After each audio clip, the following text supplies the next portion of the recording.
Es decir, que se hace sentir la necesidad a través de lo que nos manejan con los tarahumaras y demás, se hace sentir el deseo, como decía hace rato nuestro maestro Acamapistli, de ese renacer, ¿verdad, maestro? ¿Sí? En este día, este parlamento se hace, y me decía nuestro presidente, el licenciado Laureano Kim, se tiene que hacer porque dice, es lo de los derechos humanos y es la base de nuestro parlamento y se luchó para que estemos aquí. Tenemos varios representantes de las comunidades indígenas, de grupos relacionados, de asociaciones que trabajan en defensa de los derechos. Tenemos, aunque si ven arriba hay lugares todavía vacíos, representatividad de varios estados aquí, ¿verdad? Y eso es bueno. Tenemos también aquí a la licenciada Erika, a la doctora, ¿verdad? Doctora Erika. Ella actualmente es parte de la comisión indígena del gobierno, del Poder Judicial, ¿verdad? Del Estado de México. ¿Sí?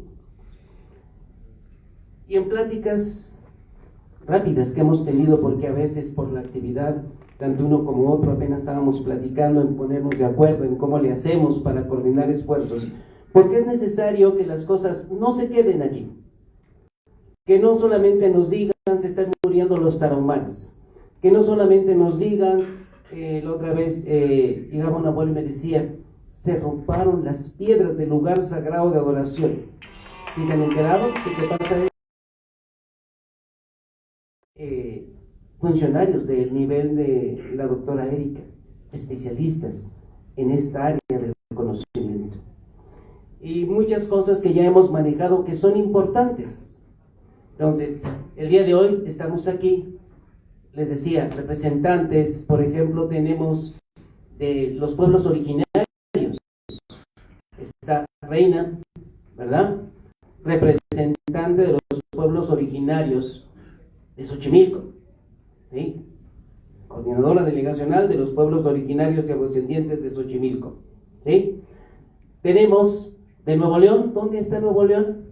Aquí está, aquí derechito, ¿sí? Levanten la mano para que la vean, ¿sí? De Nuevo León. De Tlaxcala, aquí está, ¿sí? Difícil de encontrar esta mujercita, pero ya llegó aquí, Tlaxcala, ¿sí? Tenemos también de varias localidades. Hidalgo, iba a estar el ingeniero Maciel, no lo veo, ¿sí? Y así podemos enumerar aquí quienes ya expusieron de las comunidades. Esto es importante, pero les decía que no se nos quedemos en ese nivel. El Parlamento como tal es una entidad jurídica de representación de las comunidades indígenas y sus intereses ante el Congreso de la Unión y del Gobierno Federal. Esto es importante, pero debemos de saber manejarlo. El día de hoy tenemos también al Tlatocan Mexica de la Náhuac, ¿verdad? Que nos acompaña y tendrán también una participación. Vamos a escuchar el día de hoy a la doctora Erika, ¿sí? Para lo cual voy a suplicar al técnico de la diputada Wendy, ¿sí? Pase aquí, para que nos le dé la bienvenida a la doctora. Como podrán ver, la diputada no está presente, pero nos tiene en la vista. ¿Qué están haciendo? Llegó la magistrada y ahí están las instrucciones para que venga, ¿sí? Vamos a ponernos de pie, vamos a recibirle, ¿sí? Tiene representación de la diputada Wendy Morales, ¿sí? Que es una de las paladines para que este lugar se tenga mes con mes. Sí, es Alfredo de Alba, secretario particular de la diputada Wendy González Urrutia. Muchísimas gracias, damas, caballeros, hermanas y hermanos provenientes de las distintas organizaciones y comunidades defensores de derechos humanos, reciban un abrazo fraternal de la diputada Wendy González y asimismo damos una cordial bienvenida a nuestra magistrada Isela Castillo Vega. Un aplauso, por favor. Magistrada, está usted en su casa. Está usted bienvenida. Muchísimas gracias.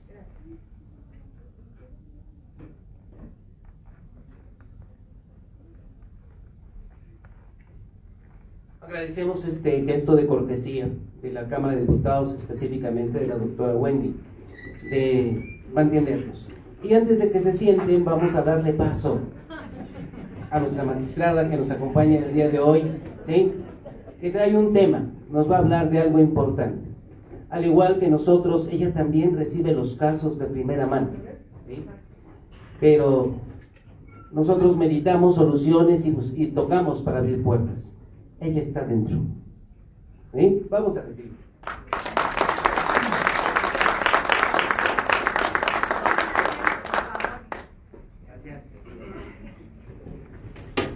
Gracias. Aquí quien debe de estar de pie soy yo. Estar de pie ante ustedes, pueblos, personas, comunidades indígenas. Fíjense qué gran compromiso de hablar, de parlar, de decir. Esto es un parlamento. Estamos aquí para comunicarnos, para hacer saber, para dar a conocer. Le doy las gracias, doctor Enrique Martínez Juárez, por abrirme este espacio ante nuestros hermanos. Todos sabemos que los pueblos indígenas son portadores de costumbres, de cosmovisión, de olores, de sabores. Es lo que le da color a la nación mexicana. No podemos decir una cosa diferente.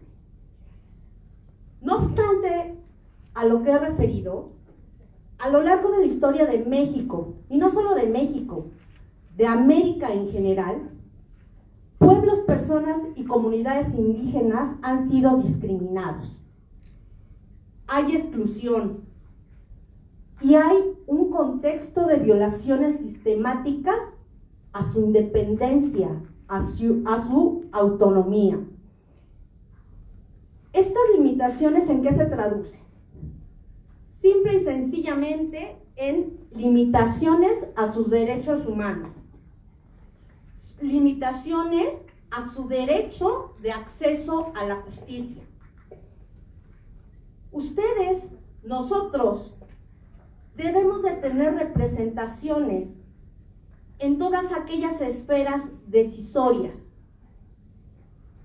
Hablamos desde la perspectiva de la administración de justicia, del acceso a la justicia a pueblos, personas y comunidades indígenas. Pero ha sido un compromiso pendiente por el Estado. Tenemos que reconocer la diversidad jurídica y cultural de nuestra nación. Ello ha sido de la reforma al artículo 2 constitucional. Ese artículo 2 que en 2019 se le agregó el apartado C y se dijo que el Estado mexicano es una composición multicultural.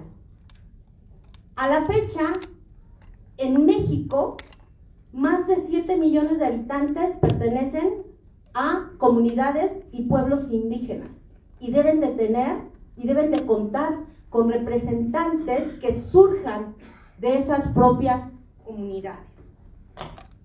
Tenemos diversos instrumentos jurídicos que reconocen esto que en una frase muy pequeña les acabo de referir. Tenemos la Declaración de las Naciones Unidas sobre los Derechos de los Pueblos Indígenas, tenemos la propia Constitución Política de los Estados Unidos Mexicanos y por supuesto la Declaración Universal de los Derechos Humanos.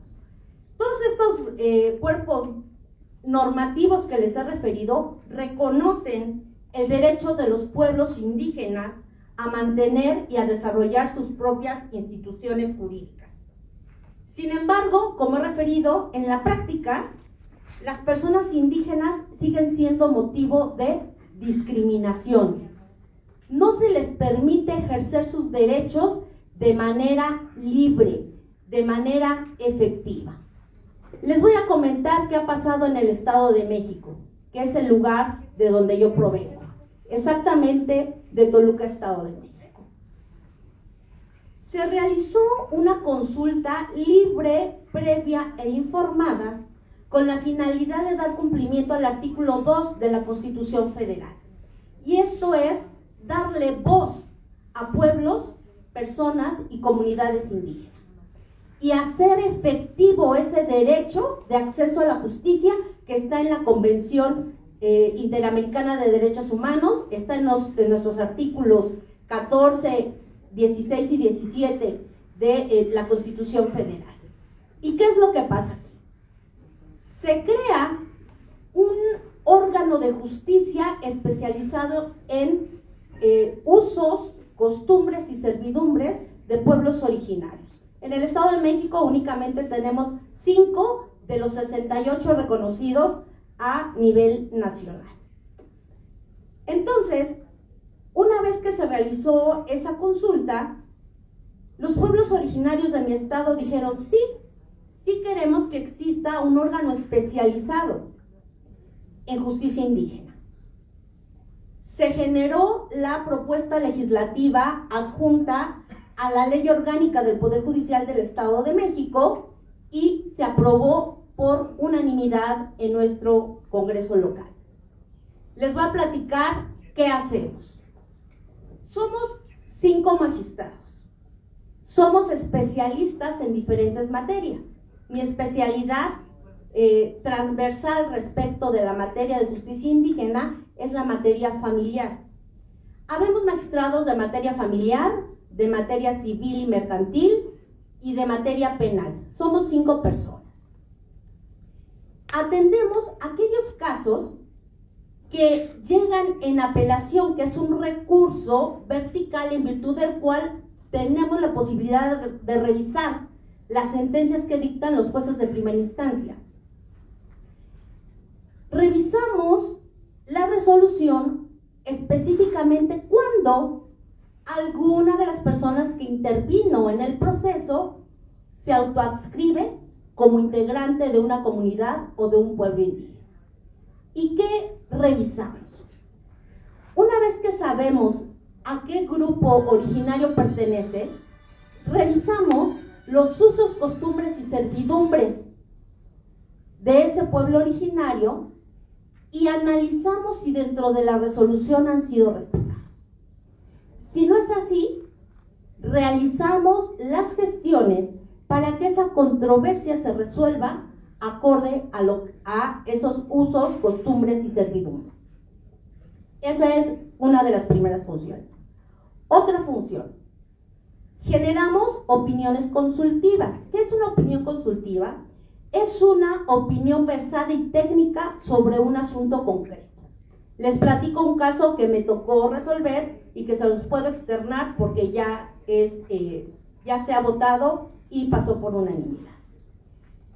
En una controversia en donde existían involucrados derechos de niños, niñas y adolescentes, 3 varones específicamente, se encontraban en contraposición con los derechos de una mujer que se autoadscribió como indígena. Y resulta que cuando a ella no la llaman a juicio, pero cuando la llaman no se le efectúa la traducción a su lengua original. La autoridad federal acertadamente nos dijo, a ver, ella necesita conocer qué le están reclamando, por qué se lo están reclamando y cuáles son sus medios de defensa. Así es que el juzgado solicitó se generara una designación de intérprete. Se interpretó en su lengua materna los contenidos sustanciales del proceso y se le garantizó su derecho a un acceso efectivo a la justicia. En este caso que les comento, existe una colisión de derechos, que son el interés superior de esos niños y la salvaguarda reforzada que merece una persona que pertenece a un pueblo y comunidad indígena. Realizamos nosotros el análisis respecto de estos dos derechos que colisionan y establecimos que debía el juzgador continuar realizando las gestiones necesarias para que esa mujer indígena siempre estuviera asistida del intérprete que correspondía. Y respecto de niños, niñas y adolescentes, referimos que tenía que dar efectivo cumplimiento al interés superior de la infancia. Es decir, en el caso se traducía a que fuera rápido y expedito el ejercicio o la resolución de ese procedimiento. Esa es otra función que realizamos. Otra función que realizamos es cumplir con la función de amicus curiae, que es en la materia que nos ocupa que una persona versada en justicia indígena pueda opinar dentro de un proceso respecto del contenido sustantivo, haciendo valer usos, costumbres y servidumbres del pueblo originario que corresponda. Por otro lado, también la Comisión Estatal de Derechos Humanos puede hacer recomendaciones y esas las atendemos nosotros de manera directa en el contexto en el que les he referido. Esa es la forma en cómo en el Estado de México garantizamos el efectivo acceso a la justicia. Pero ¿saben qué me preocupa?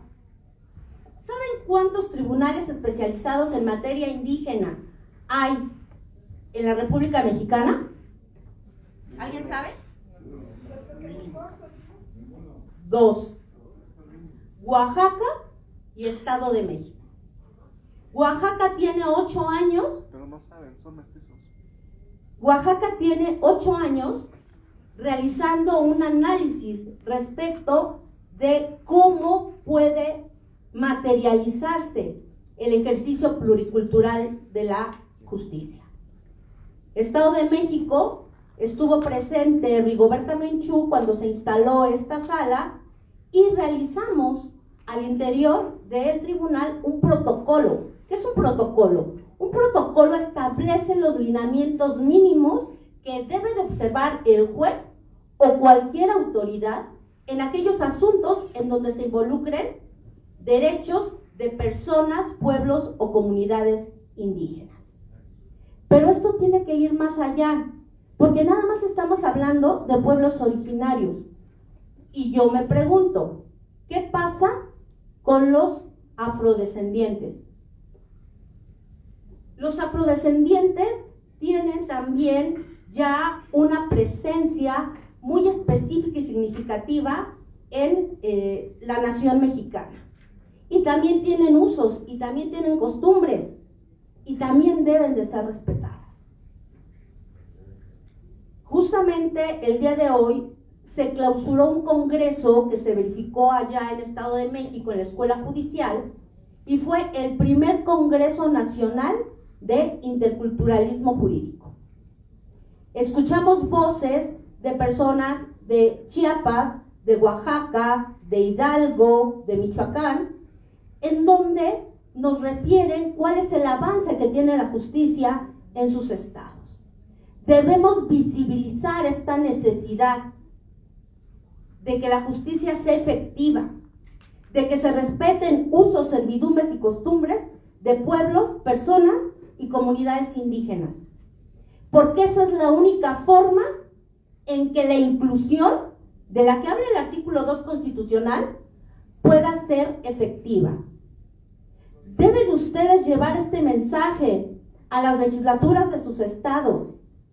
Deben de dar efectivo cumplimiento a este artículo 2. En cada estado, estoy segura, debe de existir un órgano de justicia especializado en justicia de pueblos originarios. Y es alarmante saber que solamente hay 2 en la República Mexicana. Así las cosas, reitero, todos formamos parte de esta gran nación y estas diferencias nos hacen iguales, iguales ante la ley, iguales ante la justicia e iguales ante el respeto de los derechos humanos. Trabajemos en conjunto, esa es la única forma en que la justicia dejará de ser una palabra y se convertirá en una realidad concreta que beneficie